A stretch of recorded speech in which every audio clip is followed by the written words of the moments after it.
What's up everyone, welcome to today's video, welcome to the Video Game Fight School channel. Thank you very much for tuning in. If you're a PlayStation fan and you're someone who's invested in the ecosystem, I think this video is one that I need to appeal to you to listen to from an objective perspective. Now, I say this because every time I make a video talking about this, I get pushback. It's as if, I'm trying to rob a PlayStation player from something that they feel is their right or something that they're entitled to. The reality of the matter is there is a benefit in actually at least examining this approach, which is possibly having Sony bring its first-party single-player exclusives to PC day one. I know it sounds crazy, it sounds improbable, but the reality of the matter is in 2018, it sounded improbable that we would have Spider-Man on PC. In fact, it would have sounded much more improbable if you had said that even a follow-up game would have a PC version and potentially the sequel would be something where everybody will be expecting a PC version of it. The reason is because policies change, markets change, and right now the market is changing. And I implore you as a PlayStation fan, if you are one of those or someone who actually thinks the exclusivity model should continue, that you probably need to pay very close attention to this.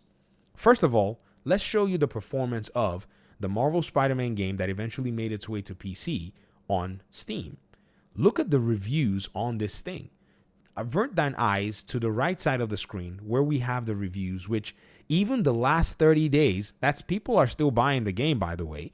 Even from the last 30 days, the reviews so far are still a 93%.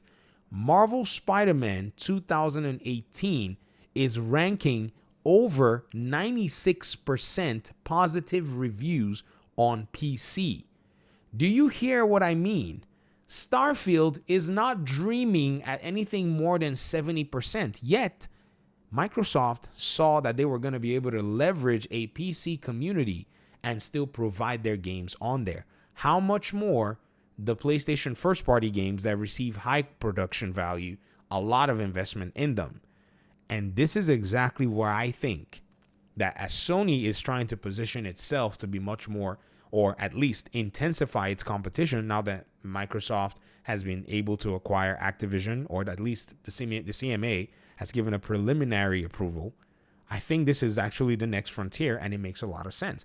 Now, I'm saying this, but no one wants to say it, but the reality is, not only is, PlayStation already on the forefront, they already have jumped into this particular area and have started making moves to make it a reality. In fact, they've created an entire different publication company called PlayStation PC LLC. It's right here as the publisher of this game.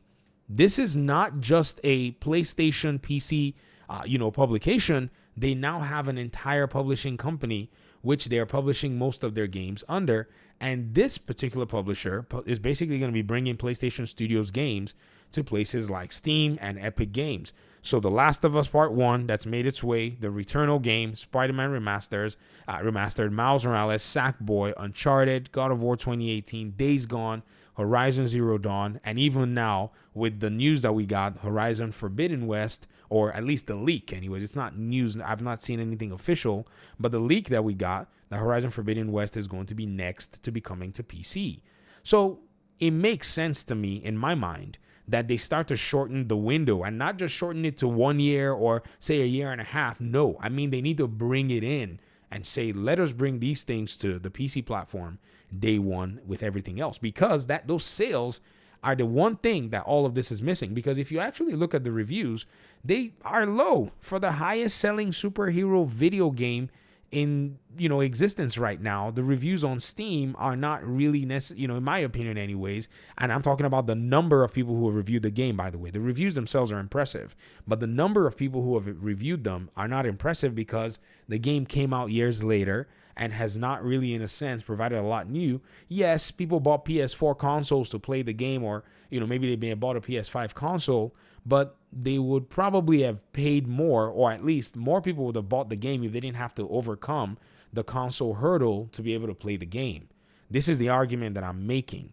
So the accessibility is now what Sony needs to leverage over the exclusivity. There is no need for that full-blown exclusivity thing, in my opinion. Now I understand. If you bought the PlayStation console or you've invested into the PlayStation ecosystem, the reality is you probably are like, well, this doesn't seem to align with why I actually moved into this particular area. And I understand. But here's the thing.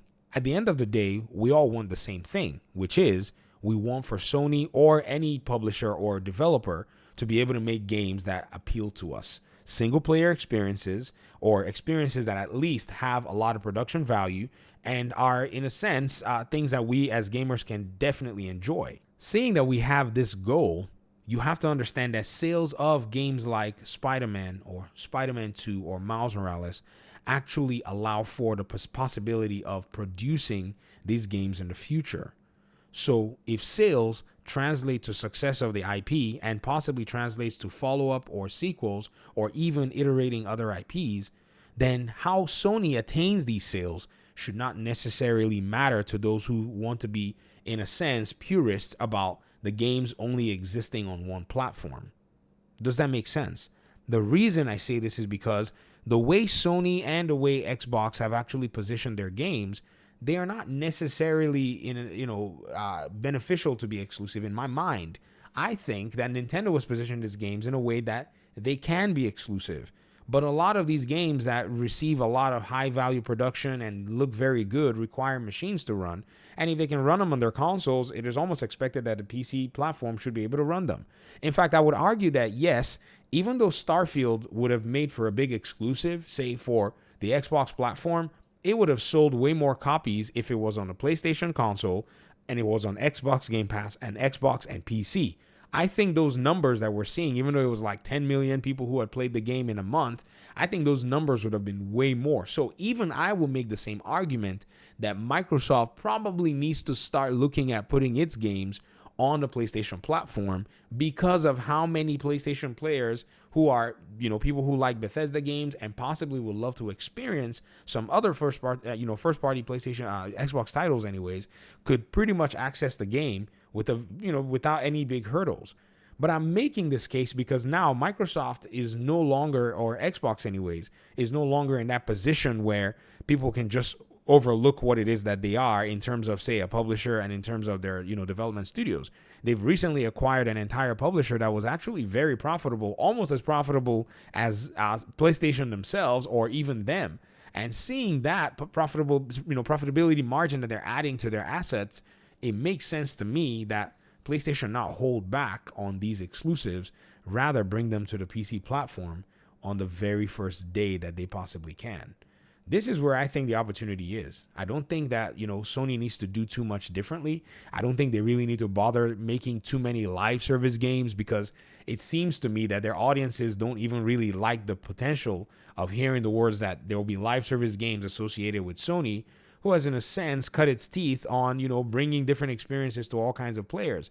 So when you think about all of that, I think the solution is sitting right there in front of them. And they know that this is the solution. Like I said, them creating a whole, publishing company to do this already indicates that they know. And I think what it is they're just waiting for the right time to change the policy, because overall they've sold a lot of consoles based on that policy of exclusivity and the privilege.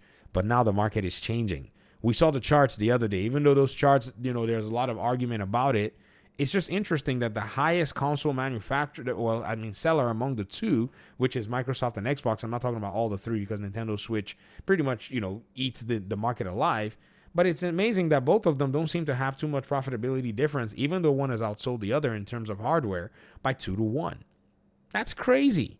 Something needs to be done differently. And I think right now is the time for them to respond.